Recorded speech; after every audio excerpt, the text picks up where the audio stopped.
Hello students of class 12। तो आज हम प्रैक्टिकल नंबर 5 परफॉर्म करने वाले हैं। तो आप पहले देख लीजिएगा एम क्या है। तो बेटा इधर स्कूल आइएगा, यहां पर एम पर फोकस कीजिएगा। तो एम है, वैसे हमारा ये प्रयोग नंबर 5वां है, जैसा कि हमने प्रयोग नंबर 3 किया है। प्रयोग नंबर 4 है वो, उसका भी मैं वीडियो बनाऊंगा बट बाद में बनाऊंगा। लेकिन अभी प्रयोग 5 जो है थोड़ा इजी भी है और आपको समझ में भी बहुत अच्छे से आने वाला है। तो पहले हम समझते हैं व्हाट इज आवर एम, उद्देश्य क्या है।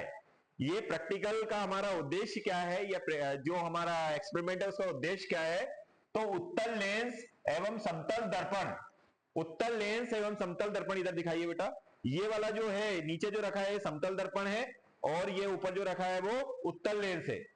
तो उत्तल लेंस और समतल दर्पण की सहायता से किसी द्रव, और द्रव में हम दूसरा अभी द्रव नहीं लेते हैं, अभी हमारे पास द्रव जो है वो जल है, पानी है। यही जल को हम ले लेंगे, इसका हम क्या निकालेंगे, अपवर्तनांक, जिसको इंग्लिश में हम बोलते हैं refractive index. Refractive index of water we will find. Okay, तो ज्ञात करना है। तो देखते हैं कैसे करते हैं, और बहुत सिंपल एक्सपेरिमेंट है। आप जैसे हम जल का अपवर्तनांक निकाल रहे हैं, ऐसे के ऐसे ही आप किसी भी द्रव का, कोई सा भी ऑयल है या ऐसे कोई द्रव, केरोसिन है, इन सबके क्या निकाल सकते हैं, अपवर्तनांक निकाल सकते हैं। अब इसमें हमें उपयोग क्या क्या चाहिए, तो देखिए बेटा एक बार थोड़ा सा इधर भी बता दीजिएगा। उपयोग में क्या चाहिए, एक वर्टिकल स्टैंड चाहिए, एक पिन चाहिए। इस पिन को हम बोलते हैं ऑब्जेक्ट पिन। क्या बोलते हैं, ऑब्जेक्ट पिन या वस्तु पिन।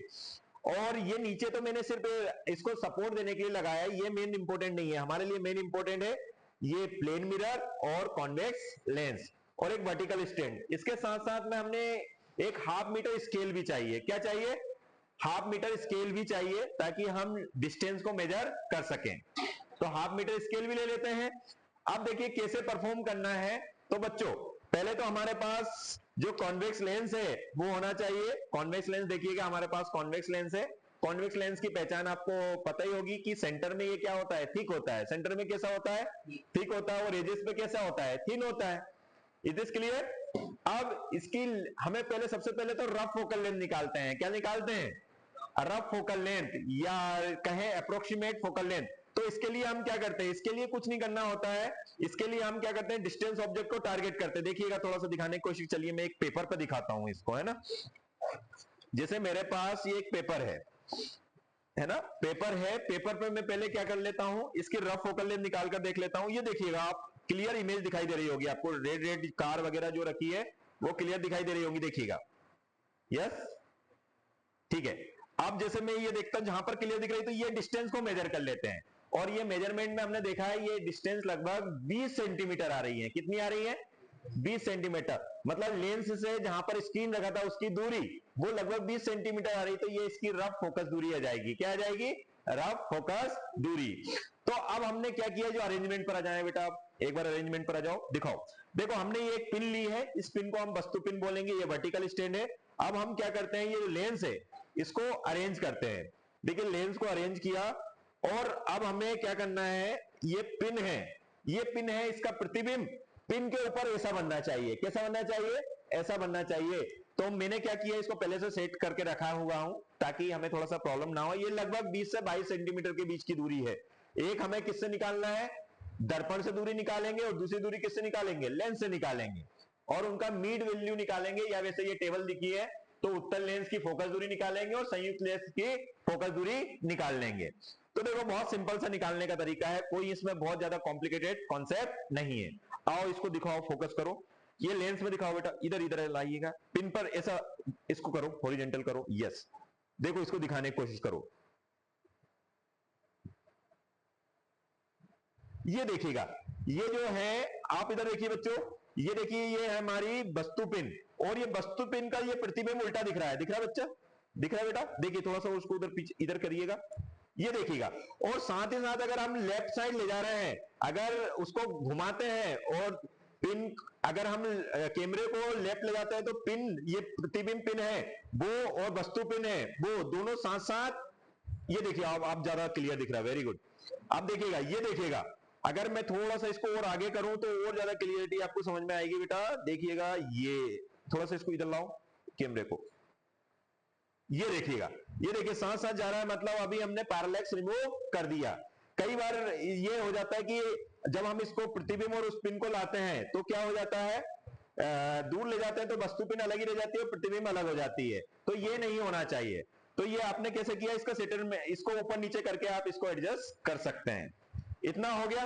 तो अब ये दूरी, अब ये दूरी हम मेजर कर लेते हैं। तो ये लगभग जब मैं दूरी मेजर करता हूं, देखो बेटा इधर लाओ, तो ये दूरी लगभग देखिएगा, लगभग 20 सेंटीमीटर दूरी आ रही है। देखिएगा यहां पर दिखाइए 20 सेंटीमीटर, 20.1 मतलब 20 सेंटीमीटर के लगभग आ रहा है। ये कितना आ रहा है, 20 सेंटीमीटर।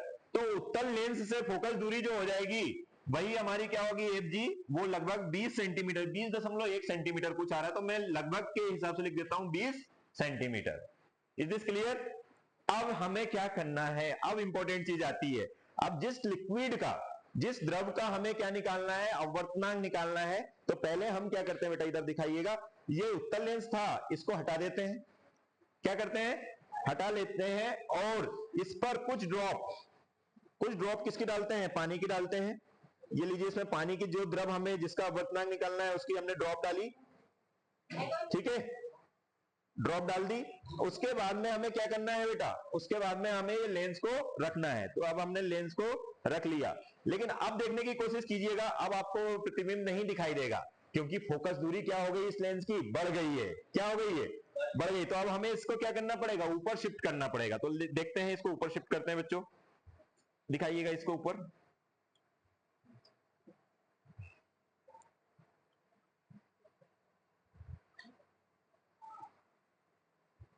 हाँ दिखने लगी, ये देखिए दिखने लगी। अभी और थोड़ा सा क्लियरिटी कर लेता हूं, फिर दिखा देंगे हम।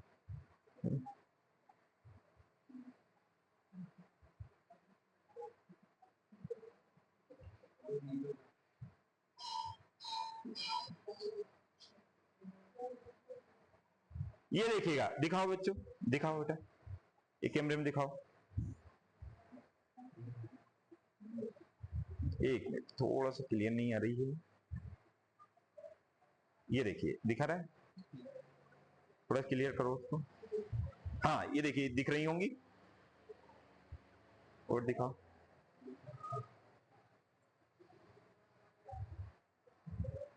दिखा कि नहीं दिखा, एक बार भी, एक मिनट।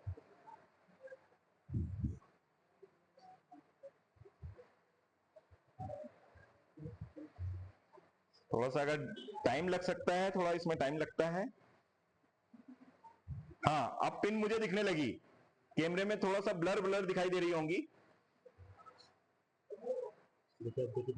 हाँ बस ऐसा का ऐसे ही देखना है बेटा, है ना, जैसे ही इसको देखते हैं वैसे ही देखना है इसको भी, जैसे पहले वस्तु पिन देखी थी।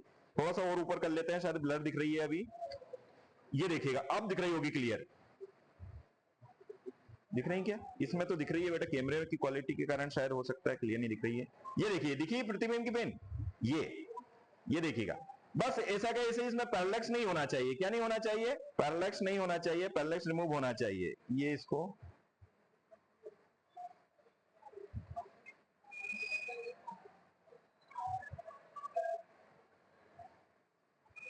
ये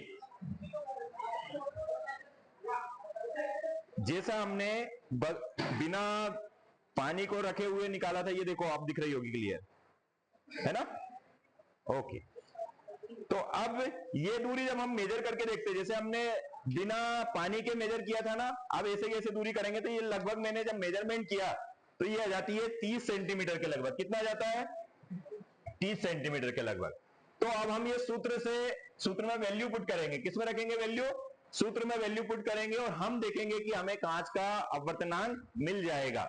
सॉरी, कांच का नहीं, जल का अपवर्तनांक, ऐसा कोई माध्यम जो भी द्रव का अपवर्तनांक निकालना चाह रहे हैं, तो जो द्रव हमने रखा है जो कि जल है, जो कि क्या है, जल है, इसका अपवर्तनांक निकालते हैं। तो देखिए बच्चों, ये आपकी एफ जी की वैल्यू आ जाएगी, ये आपकी एफ की वैल्यू आ जाएगी, ठीक है। अब यहां पर ये अपवर्तनांक का सूत्र हमने बनाया हुआ है, और ये किससे बनाया है, लेंस निर्माता सूत्र से बना है। ये किससे बना है, लेंस निर्माता सूत्र से बना है, सूत्र से। तो ये आ जाएगा आपका 2 की जगह 2, एफ जी की जगह आप क्या लिख सकते हैं 20। ऐसे और भी वैल्यू निकाल सकते हैं। अब ये 20 आया तो हो सकता है एक वैल्यू 20.1 आ जाए, और ये 30 है तो 30.1 आ जाए, तो उसकी मीन वैल्यू निकाल के हम लिख सकते हैं। तो ये आ जाएगा 20 और ये एफ आपका कितना है, लगभग 30 आया, तो इससे इसको कैंसिल करो। अब इसका क्या करेंगे, एलसीएम निकाल सकते हैं, तो ये 3 दूनी 6 हो जाएगा, 6 माइनस 2/3, तो 6 में से 2 जाएंगे, कितना हो जाएगा 4/3, और 4/3 मतलब क्या होता है बेटा 1.33। और आपको पता है थ्योरी क्लास में पढ़ा है आपने कि जल का जो अपवर्तनांक होता है वो 1.33 होता है। ऐसा हम कोई सा भी लिक्विड अगर इसमें लेते हैं तो हम अपवर्तनांक आसानी से निकाल सकते हैं। आई होप एक्सपेरिमेंट समझ में आया होगा। Thank you.